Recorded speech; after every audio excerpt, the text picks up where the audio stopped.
Trois sports, un défi, un peu de sueur mais beaucoup de folie. C'est Triathlon Talk.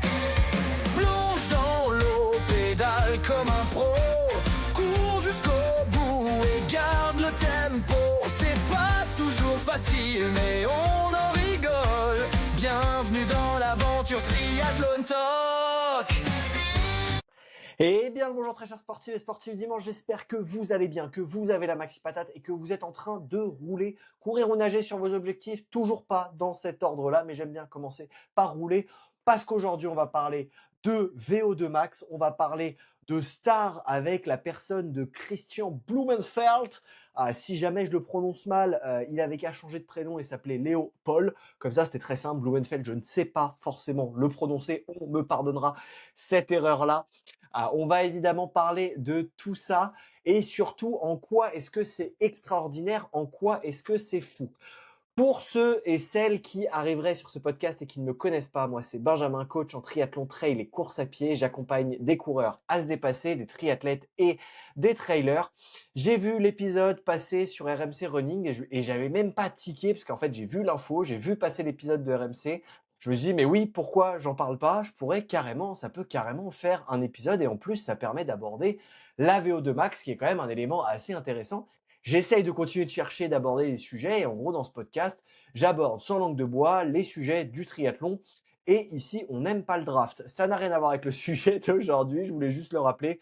Comme ça, vous savez où vous avez mis les pieds, globalement. Pourquoi est-ce que la VO2 Max à 101, c'est lunaire?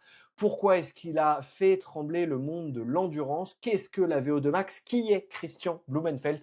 On va essayer de répondre et de creuser un petit peu tous ces sujets, d'essayer d'en apprendre un petit peu plus et de voir qui est cet homme et ce surhumain.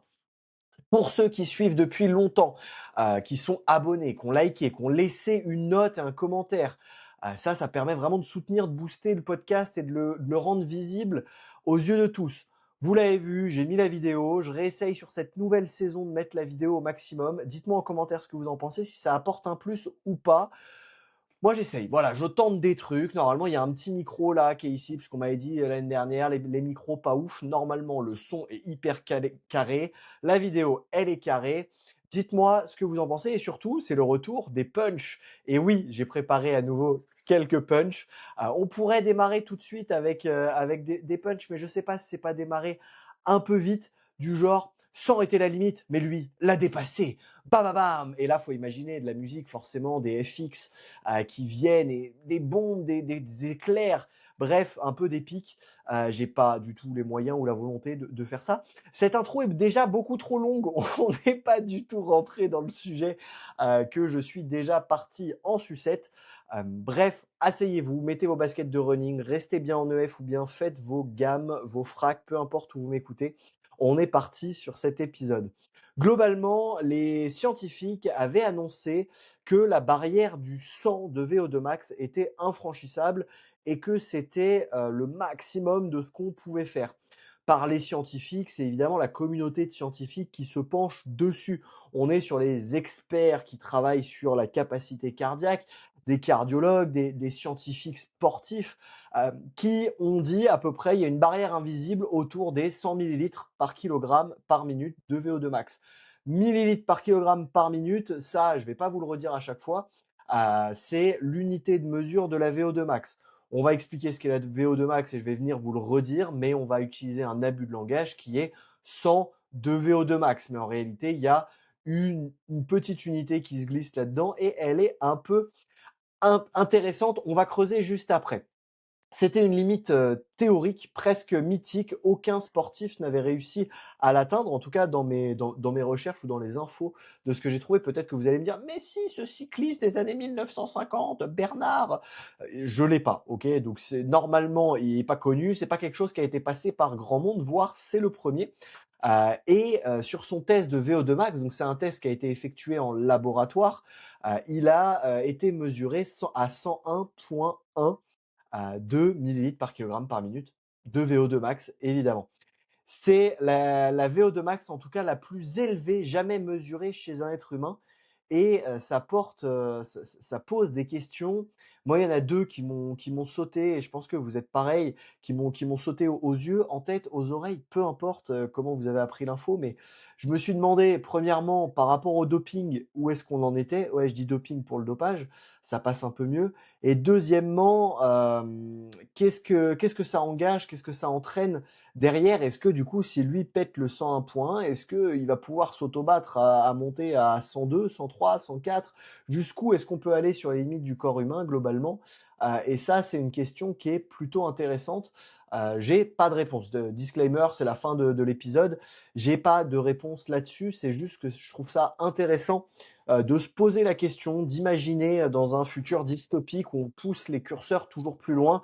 On le voit, une assez bonne illustration de ça, c'est le cyclisme, le Tour de France. On en parle quasi tous les ans avec Pogacar et Wout van Aert qui battent tous les records et tous les chronos de mecs qui étaient dopés dans les années 90-2000 et les mecs font tomber tous les chronos de mecs dopés.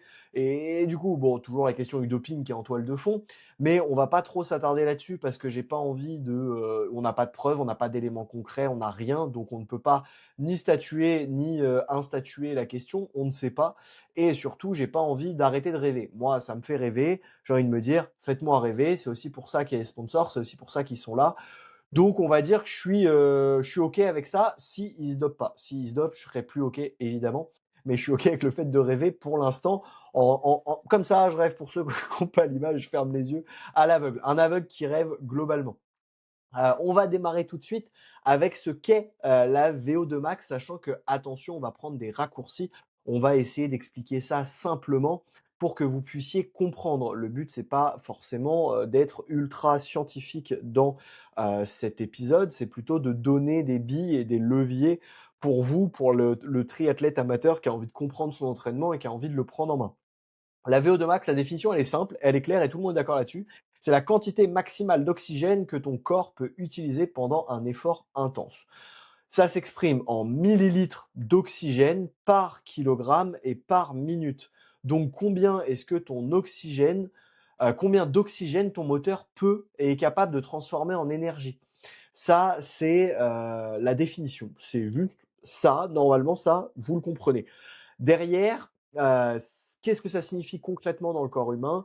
Ça veut dire que plus tu peux produire d'énergie ça veut dire que tu peux produire plus d'énergie aérobie, plus c'est élevé et plus ton plafond physiologique est élevé. C'est-à-dire que plus tu as une VO2 max qui est élevée, plus tu as, une capacité à pouvoir aller vite, pédaler fort, nager vite et arriver dans les premiers.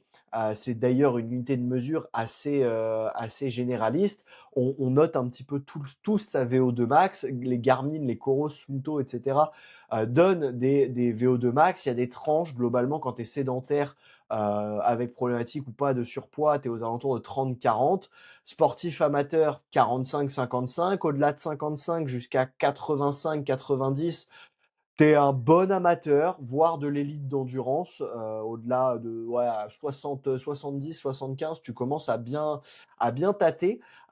Et au-dessus de 90, c'est extrêmement rare, voire c'est l'élite et les pros. On a au niveau des records, pour que ça vous parle, on a Bjorn Daly qui était à 96, Oscar Svensson 97,5 et maintenant Blumenfeld à 101,1. Ça ne vous parle probablement pas, on s'en fout. L'idée, c'est que quand on peut compter sur les doigts d'une demi-main le nombre de personnes qui ont dépassé les 95 de VO2 max, c'est que c'est pas quelque chose de très courant, de très répandu et qu'il faut chercher à atteindre. C'est ça qui est intéressant. Donc en gros, si vous voulez comprendre la VO2 max, c'est l'idée de la capacité de votre moteur à pouvoir envoyer de l'oxygène à vos muscles. Si, moi j'aime bien l'allégorie de la voiture, c'est quelque chose d'assez clair généralement que j'explique pas mal en coaching. Globalement, c'est comme si tu avais une voiture et dedans tu lui mets le moteur. Et quel moteur est-ce que tu lui mets? Tu peux avoir une Ferrari, si dedans tu as un moteur de trottinette électrique, ta Ferrari elle gagnera aucune course. À l'inverse, si tu as un moteur de Ferrari mais que tu le fous sur une trottinette, tu sais que tu gagneras pas la course non plus. Donc l'idée, c'est d'avoir le moteur de Ferrari dans la Ferrari. Mais on n'est pas tous des Ferrari. Il y en a, c'est des Clio. Moi, je suis une Clio, c'est hyper ok. Je suis une Clio full confort hein, quand même. J'ai toutes les options, je suis full option. J'ai été pimpé intérieur cuir et j'ai un peu tuné ma caisse. C'est une belle Clio, ok. Elle est pas à 1000 balles à 150 000 kilomètres.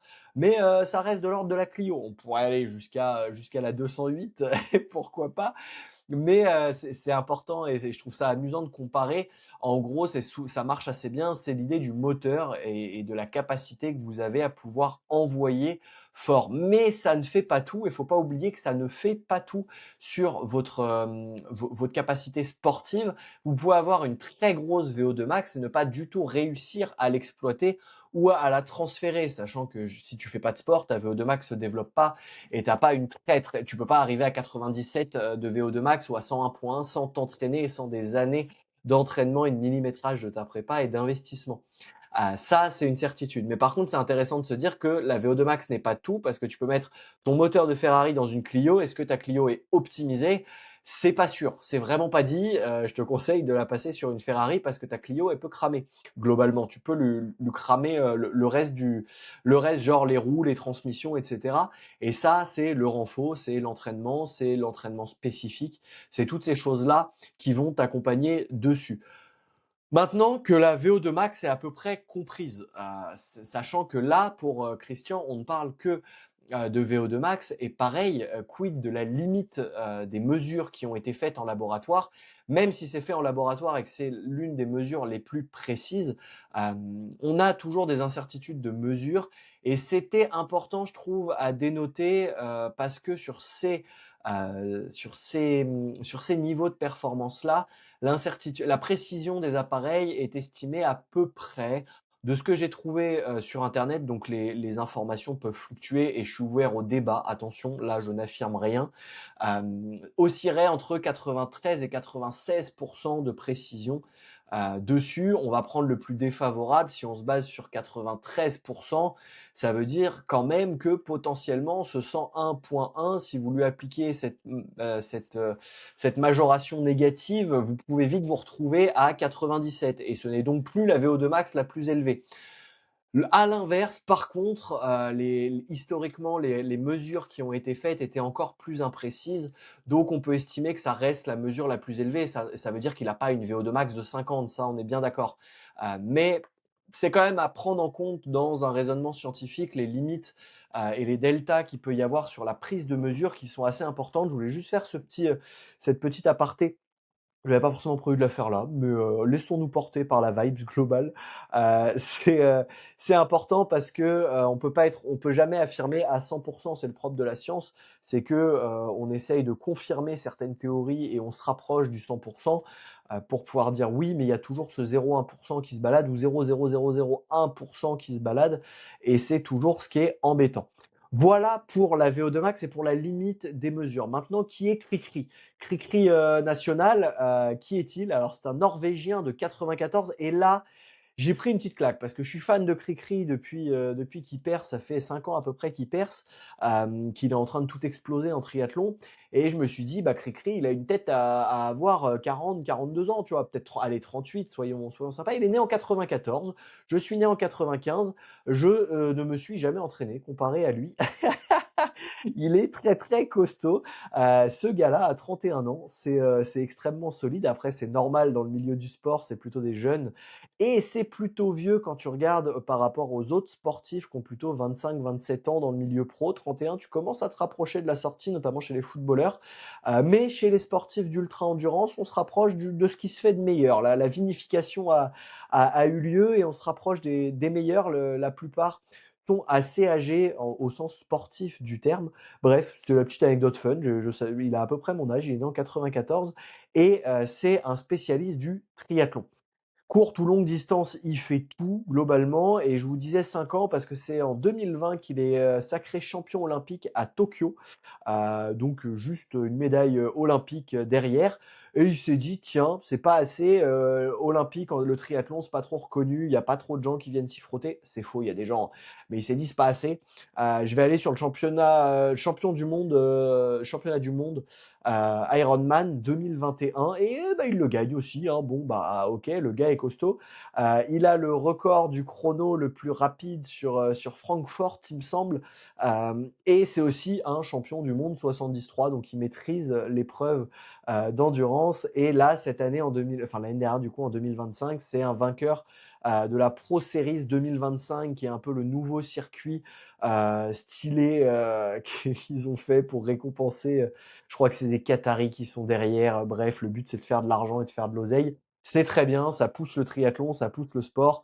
Mais il a aussi gagné. Globalement, il a à peu près tout gagné. Et surtout, ce qui est fou, c'est que le gars pète tout. Il est champion du monde olympique en 2020 et champion full en 2021. Tu te dis, en un an, le gars a maîtrisé du M. Et après, en 2022, il me semble, 2023, je n'ai pas noté la date, il est champion du monde 73. Donc le mec, en l'espace d'un an et demi, 2 ans, maîtrise les champions olympiques du M, monde du XL et champion du monde du L. Tu te dis, c'est pas mal quand même. Normalement, quand tu es bon dans l'un, tu es bon que dans l'un. Quand tu fais du M, c'est plutôt du court, du sprint. Tu te dis, bah, c'est des qualités physiques qui sont un peu différentes de la gestion du full. Et à l'inverse, c'est bizarre qu'il soit sur tout. Mais le mec domine absolument tout et gagne absolument tout. Et petit aparté qui est marrant, je ne sais pas si vous l'avez déjà vu courir, si ça vous intéresse, allez le regarder courir, tapez Christian Blumenfeld running. Ce mec impressionne les scientifiques pour sa biomécanique. La biomécanique, c'est en gros pour une calorie, combien est-ce que tu arrives à te déplacer, combien est-ce que tu arrives à transférer en énergie de propulsion, très facilement, encore une fois, très schématiquement. Il ne ressemble à rien, il ressemble à un paysan qui court dans son champ pour aller chasser le loup ou l'ours. T'as pas du tout l'air de voir un mec qui court et pourtant le gars est en 3,20, 3,10, hein, attention, il est excellent. Mais quand tu le regardes, t'as pas l'impression de voir comme un Kipchoge, comme un Léo Bergère ou Bergérès, je ne sais jamais. Dites-moi en commentaire d'ailleurs si on prononce le S, j'ai un doute à chaque fois. Mais quand tu le vois, tu ne sais jamais. T'as pas l'impression qu'il est en train de faire l'effort qu'il est en train de faire. Et ça, c'est très marrant parce que on entend tous les mecs qui disent ouais, faut courir à 90 10 tours minute, enfin en battements par minute. Ouais, faut être grand, faut être long, faut être élancé, faut être aérien. Et il est terrien au possible. Il s'explose au sol. Il est courbé. Et pourtant, le mec envoie de la patate et envoie de la sauce, comme quoi c'est possible et que finalement, la meilleure foulée, c'est la vôtre. Petite digression. Encore une fois, est-ce qu'on arrêterait? C'est mon podcast, je fais ce que je veux, ok? Si vous n'êtes pas d'accord, vous m'envoyez un message, vous venez me dire, on en discute, d'accord? Il n'y a pas de souci là-dessus. Et je vous invite, on en discute, on débat en épisode de podcast. Et comme ça, on en fait quelque chose de concret. Je m'emballe, je vais très très vite là-dessus. C'est pas du tout le sujet. Bref, Christian Blumenfeld, voilà qui il est globalement. Il a permis de démocratiser la Norwegian Method. Je ne sais pas si ça vous parle, c'est la méthode norvégienne. Globalement, c'est ce qui permet de faire avec une planification millimétrée et un calcul des lactates, permet d'avoir un volume d'entraînement qui est massif et surtout qui est double, avec du double seuil. Et c'est eux qui ont introduit le double seuil. Alors ça, c'est très bien. Ça marche très très bien comme méthode. En fait, ce qui a été démontré, ce qui marchait, parce que les Chinois ont une autre méthode et ils sont en train d'arriver dans le trail très très fort. Les Américains ont une autre méthode, les Européens ont une autre méthode dissociée en fonction des pays parce qu'on n'aime pas trop causer les uns entre les autres. Les fédérations bloquent un peu les infos et ce serait dommage. Il faudrait une énorme base commune juste pour tout regrouper, que ce soit intéressant pour tout le monde, mais c'est pas forcément fait. Et en gros, c'est pouvoir faire du bi-quotidien, là où nous, on est plutôt sur du 80-20. Le mot m'échappe sur du... Ah, bon bref, vous trouverez le mot vous-même. En gros, répartition d'intensité, plutôt 80-20.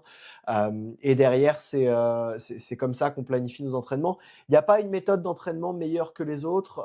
Les Chinois sont plutôt sur du full volume. C'est juste intéressant de savoir ce qui se fait et pourquoi ça se fait. Et en fait, ce qui ressort de tout ça, c'est que ce qui marche essentiellement de 1, c'est d'aller s'entraîner.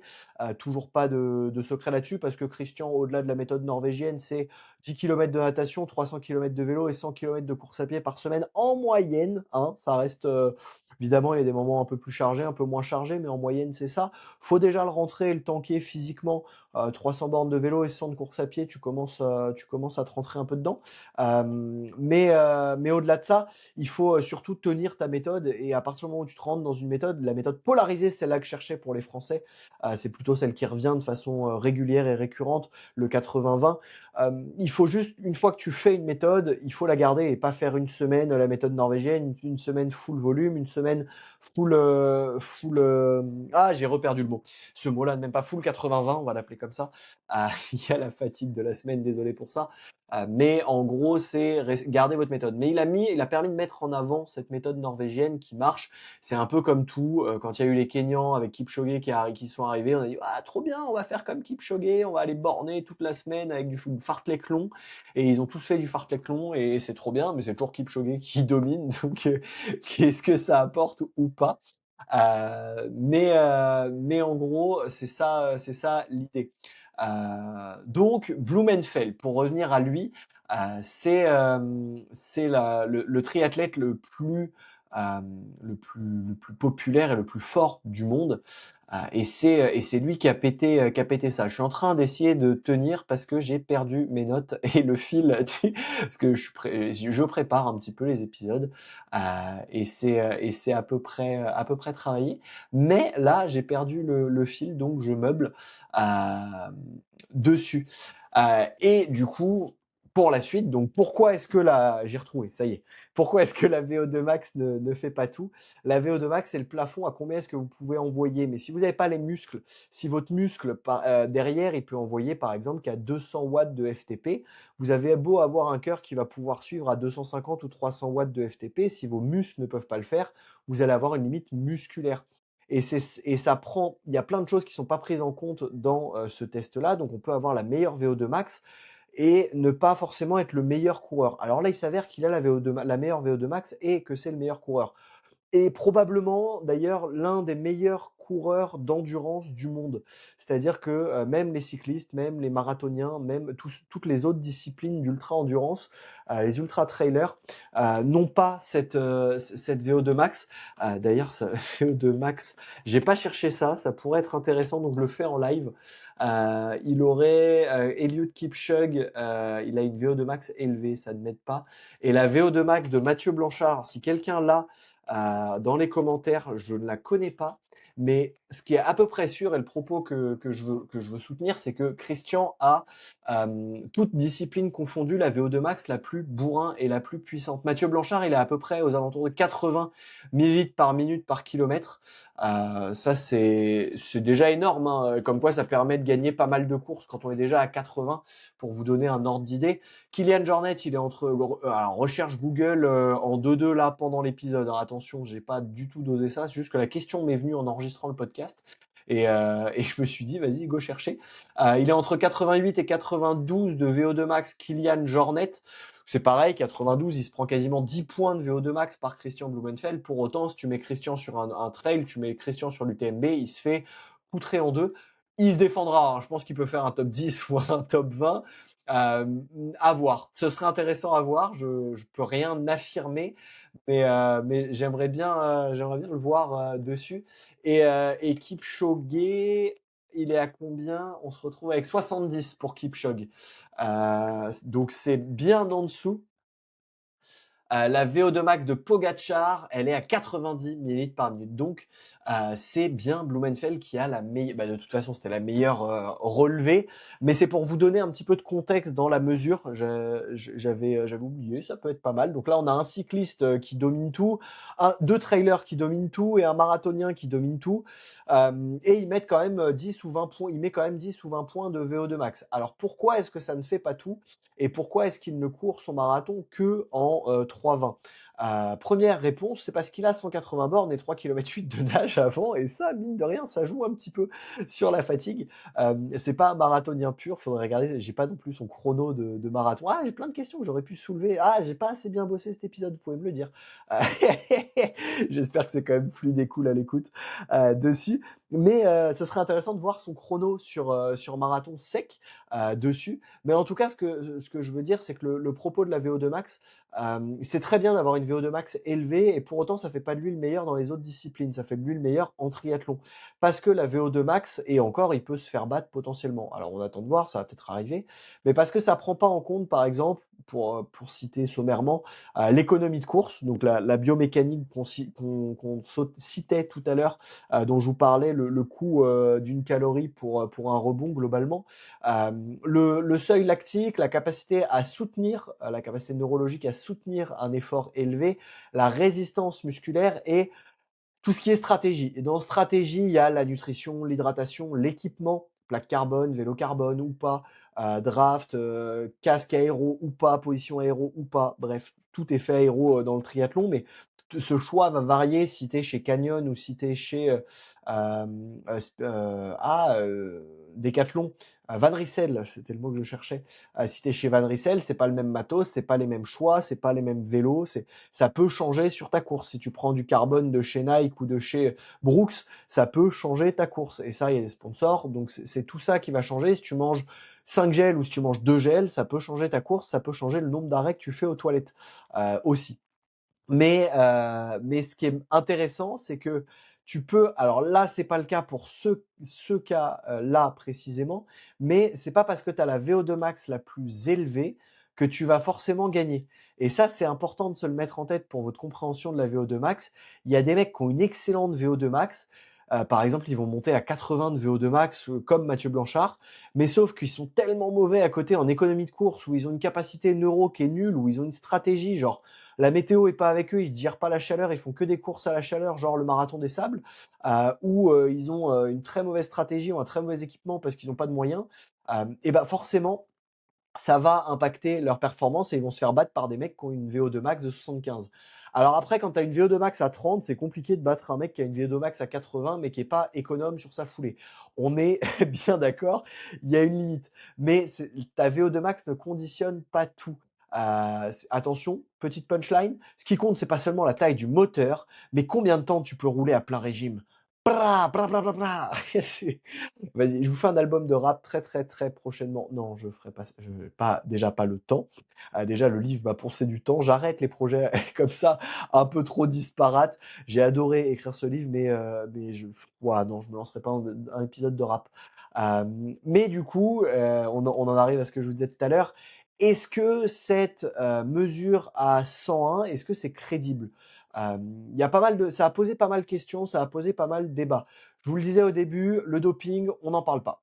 C'est pas un sujet, c'est pas quelque chose qu'on a envie de mettre dedans.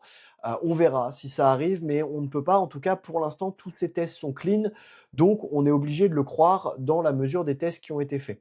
Donc ça, c'est juste un débat qui est extrait actuellement. Mais plusieurs questions se posent. Quel est le protocole du test, la durée du test, les conditions de laboratoire et la précision du matériel? Et en gros, ce qui a été dit dans la communauté scientifique ou des sportifs d'endurance, médecins, etc., c'est le RER qui est la mesure inhabituelle du protocole où il y aurait des petites erreurs en gros. Euh, Ce serait le delta d'erreur acceptable. Ce que je vous disais, c'est que le delta, il se serait à 0,93, là où normalement c'est plutôt 0,97, 98. Du coup, ça pose question parce que 0,03, 0,4 sur ces mesures-là, sans rentrer plus dans le détail complexe de tout ça, de 1 parce que je suis pas sûr de le maîtriser à 100%, et de 2 parce que c'est principalement chiant dessus, mais c'est important de pondérer tout le contexte. Est-ce que c'est les mêmes conditions exactement en laboratoire? Est-ce que c'est le même tapis, la même vitesse? Pareil, le tapis, il y a un delta du constructeur. La durée du test, il y en a qui le font sur un test en pyramide où ça monte jusqu'à l'explosion. Il y en a qui le font sur 6 minutes, il y en a qui le font sur 12, il y en a qui le font sur 3 et 12. Il y a pas mal de tests qui existent, tout le monde n'est pas forcément d'accord. Et ça, pour les scientifiques, si c'est pas uniforme, ils aiment pas trop. Pareil, le protocole du test, la quantité d'échauffement, ce qu'on a fait la veille, ce qu'on a fait l'avant-veille, combien de temps on a dormi. quelle période de l'année on arrive dessus.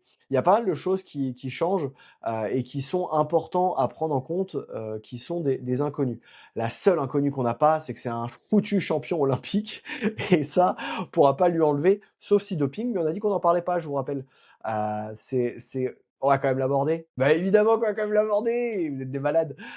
C'est juste rapidement, euh, la- qu'est-ce que le dopage et en quoi est-ce que c'est plus ça qui est intéressant, c'est qu'est-ce que le dopage et en quoi est-ce que ça pourrait avoir un impact dessus, sans dire s'il l'est ou s'il l'est pas. Euh, les sports d'endurance sont directement liés à la VO2 max, sans pour autant que ça soit la seule mesure importante, mais c'est directement corrélé. Tu perferas plus fort, plus tu as une VO2 max élevée, plus tu as de chances de perfer fort. C'est lié à l'hémoglobine, au transport de l'oxygène et à la masse sanguine, globalement.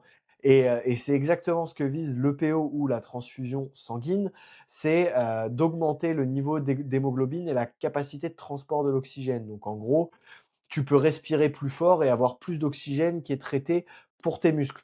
Donc, ça pose la question dessus. Est-ce que c'est un génie physiologique? Est-ce que c'est les innovations scientifiques ou est-ce que on peut être suspicieux? C'est ouvert là-dessus. Chacun aura son avis.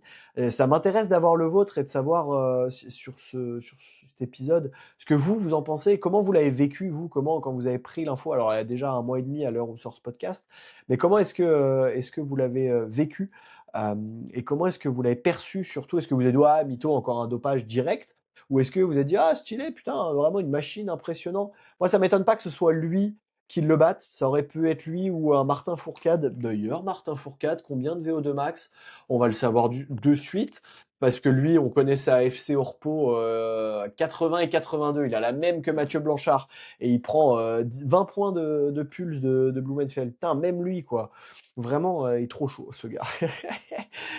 Mais du coup, ça pose toutes ces questions-là et ça m'intéresse d'avoir votre point de vue dessus.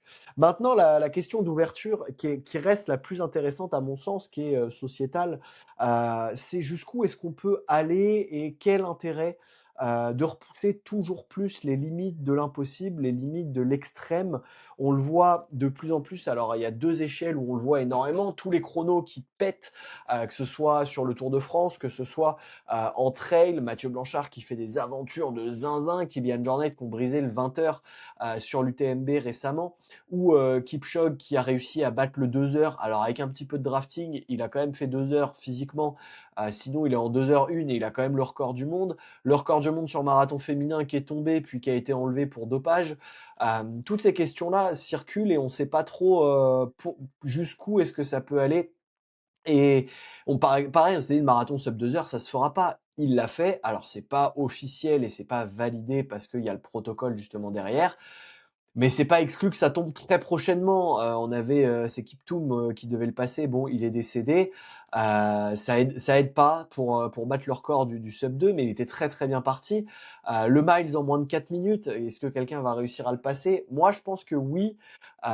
Mais est-ce que ça vient de la compréhension de la physiologie ou est-ce que ça vient des équipements qui sont toujours meilleurs? Par exemple, les plaques carbone qui arrivent qui arrivent depuis quelques années, hein, mais qui permettent ce recul des performances. Et plus on comprend la physiologie humaine, plus on réalise que la limite n'est peut-être pas là où on l'imaginait et qu'il y a des mecs qui nous prouvent que c'est ça. Mais ça pose la question philosophique, c'est-à-dire qu'il n'y a pas vraiment de réponse attendue ou qu'en tout cas chacun a la sienne. C'est qu'est-ce qu'on va chercher là-dedans? Pourquoi est-ce qu'on repousse toujours plus loin? Et jusqu'où est-ce qu'à un moment on va se dire ça fait un peu la folie des grandeurs de l'homme. Alors c'est du sport donc c'est cool, mais cette folie des grandeurs ça pousse Trump à faire des petites dingueries et pour moi c'est un peu le même truc de ma vision, hein. Ça n'engage que moi là-dessus mais c'est un peu ma vision de quel intérêt d'aller toujours plus loin, toujours chercher. Moi, je fais du sport parce que je kiffe ça, ça me fait du bien, ça me débarrasse la tête, j'essaye de me dépasser, de me faire plaisir, mais j'ai pas de volonté d'aller, par exemple, faire sub 3 heures sur marathon, d'aller choper le 4h30 sur half, le 35 ou 30 minutes sur 10K. C'est pas des choses qui me font rêver. Moi, j'aime bien toucher à tout, faire dans la même année un 100 miles, un 10K, un Ironman, un Irox. Et ça m'éclate. Toucher un peu à tout, m'amuser, m'éclater, être physiquement le plus en forme possible pour mes enfants, pour ma famille, pour perdurer aussi dans le temps de l'aspect santé. Et du coup, je saisis pas bien la Yukon Arctic de Mathieu Blanchard. Je comprends pas bien l'intérêt d'aller chercher aussi loin. Alors l'intérêt, il y en a pas, c'est la beauté du spectacle. Je suis admiratif de Zinzin, de la performance et de ce qu'ils arrivent à faire. Pareil, quand Kylian faisait tous les sommets des Alpes en vélo, en courant, en trekking, en alpinisme et tout, tu te dis waouh, putain, il met 2 mois, Kylian Jornet met 2 mois à faire ça, mais aucune envie de faire ça. Déjà, les séances de 4 heures, ça peut être long. Déjà, aller faire 200 bornes de vélo, tu vas passer la journée, t'es content de prendre une pause le soir, tu te dis il faut repartir à chaque fois. Et ça pose aussi la limite et c'est le petit bonus, la limite des réseaux et de ce qu'on voit et de la perception qu'on a du dépassement de soi. Et ça, je vais essayer de véhiculer de plus en plus ça dans le podcast parce que j'ai une petite voix et que je peux me faire écouter. C'est très beau la performance, c'est très cool d'aller chercher à s'améliorer, à se battre et à aller chercher une sub 3 heures sur marathon, voire en dessous, voire 2h30, etc. Une perf comme Dorian Louvet, c'est incroyable, ça, 2h30 sur les six majors, c'est fou, c'est hallucinant et j'en suis incapable. Je suis au clair avec le fait que je suis incapable, mais on a l'impression avec les réseaux que tout le monde fait des trucs de ouf tous les jours et qu'on prend pas de jours de récup. Là, j'enregistre le podcast, j'ai un pote qui fête ses 30 ans, je vais aller me bourrer la gueule tout le week-end. Alors attention, l'abus d'alcool est dangereux pour la santé, faites ça avec modération. Là, il a loué une villa, on va passer 48 heures dans une villa avec piscine chauffée. Ça va être très très cool, on va être 30 ou 40, ça va être incroyable et je ne culpabilise pas un seul instant de ne pas mettre mon entraînement là-dessus. Je vais avoir un enfant, à part dans l'épisode de la semaine dernière avec ma femme, on va avoir un enfant qui arrive pour l'été. Ça ne va absolument pas me gêner de faire passer ma femme, ma vie de famille et de réduire l'entraînement dessus. Il y a des projets qui arrivent, je vous ai pas dévoilé, allez sur Insta, je vais bientôt dévoiler mon planning de cette année que j'ai toujours pas dévoilé. Il y a quelques très beaux dossards qui arrivent, je touche à tout, ça va de l'Irox à l'Ironman en passant par du trail et des très gros tronçons, voire de l'ultra trail. Donc il y a quand même des très beaux défis sportifs et physiques, mais pour autant, si j'arrive pas en forme à 100%, c'est pas grave et c'est pas normal de le faire. Ça fait 15 ans, moi ça m'éclate, c'est mon taf, je suis dans la créa de contenu, dans le coaching, dans le sport. Quand j'étais ingé et que je bossais 60-70 heures semaine dessus, tu rajoutes une vie de famille, c'est juste normal de pas pouvoir t'entraîner comme un bœuf et c'est même dangereux d'aller sur un 100 miles en t'entraînant 3 fois par semaine, d'aller sur un Ironman en t'entraînant 3 fois par semaine. C'est très cool de le faire, c'est très cool de le vivre. Il faut avoir conscience de ce que ça représente et non, c'est pas la norme ce qu'il y a sur les réseaux. On ne voit que le 1% du 1% de ceux qui communiquent, qui partagent et qui échangent. Faut pas oublier que les moyennes c'est les moyennes sur marathon. Quand j'ai fait mon sub 40 minutes au 10K, je me sentais pas ouf. J'étais en mode, putain, je suis un mec, j'ai 30 ans, c'est pas zinzin, 40, moins de 40 minutes au 10K. Et pour autant, il y a que 25 000 Français qui passent le 40 minutes au 10K sur une population d'1,8 million coureurs. 1,8 million sur 68 millions de Français. C'est vraiment pas grand monde, 25 000. Hein. C'est alors les 24 900 devant moi peuvent me dire t'es nul, t'es super lent. Oui, et par rapport à vous, oui. Par rapport aux 67 millions 980 000 personnes derrière moi français, c'est pas normal. Donc remettez un peu les choses dans leur contexte et dans leur ordre de grandeur. Sur marathon, le chrono moyen de tête pour un mec, je crois que c'est 4h25 et pour une nana c'est 4h45, il me semble, à vérifier. Je le fais de tête, j'ai pu. Mais c'est pas le 3h30 ou 3h qu'on nous vend. C'est des chronos qui sont anormaux, ou en tout cas qui représentent une partie de la population. C'est pas du tout la majorité, et c'est ça le propos. Je veux pas que vous pensiez que c'est normal ce que vous voyez sur les réseaux, de pouvoir un mardi après-midi aller rouler sans borne. J'ai la chance de pouvoir agencer mon planning et de pouvoir le faire. Certains ont la chance de pouvoir le faire, ou ont fait les choix qu'il fallait pour pouvoir le faire et de vivre de la création de contenu parce qu'on est dans une société où c'est possible de vivre de ça, mais ça reste une infime minorité. Lancez-vous, vivez, kiffez, allez faire votre sport, peu importe la VO2 max de Christian Blumenfeld ou de votre voisin, ça, on s'en fout. Donc pour conclure, la VO2 max de Christian Blumenfeld, c'est pas seulement un chiffre, c'est le symbole pour moi d'une ère de sport d'endurance qui progresse et qui est poussé par des lobbies, des sponsors, qui prend son envol, qui se développe de ouf. Et c'est une ère où la science, les données, tout ce qu'on appelle les data, cardio, lactate, la physiologie de l'entraînement et l'entraînement en lui-même sont repoussés. Et ce qu'on pensait être des limites il y a 100 ans ne sont plus du tout. Mais la vraie question qui se pose, c'est est-ce que la limite, elle est physiologique ou mentale? Vous avez 4 heures, c'est à vous. Et n'hésitez pas à me dire qu'on partage un peu là-dessus, combien vaut votre VO2 max là-dessus, et me donner un peu votre impression ou ce que vous en pensez. Ça m'intéresse que ce soit en DM Insta ou là en réponse à l'épisode de podcast. Ça m'intéresse Prumdog d'avoir des différents avis et d'échanger dessus, parce que pour moi c'est pas un sujet qui est ancré. Alors sa VO2 max elle est ancrée et fixée. Mais en tant qu'amateur, ça pose beaucoup de questions qui sont assez cool et qui permettent de faire avancer le débat ou d'échanger des points de vue. Et je suis ouvert à avoir d'autres points de vue parce que c'est comme ça qu'on avance et qu'on progresse. Donc n'hésitez pas, toujours dans le respect et la bienveillance. Mais je serais ravi de savoir ce que vous en pensez et d'étoffer peut-être des points où j'ai été un peu imprécis. Volontairement, je suis resté assez vague sur le sujet. Je voulais pas pousser dans le détail du test, etc. Parce qu'après, on touche à la science pure et soit je perds les auditeurs, soit moi, je touche ma limite de connaissance et du coup, je deviens imprécis ou pire, je véhicule des idées fausses et je pourrais vous affirmer des idées fausses et ça, c'est pas ouf et c'est pas ce que je cherche. Donc, j'ai préféré me limiter et me cantonner à ça. Sur ce, je vous propose de vous abonner, de liker, de laisser un commentaire, vous l'aurez compris. On se retrouve la semaine prochaine pour un nouvel épisode de podcast. N'hésitez pas à me dire ce que vous voulez écouter aussi et les sujets que vous voulez que j'aborde. Je vous souhaite une très bonne semaine, une très bonne journée, un très bon entraînement, peu importe ce que vous faites. Et je vous dis à la semaine prochaine. Ciao l'équipe!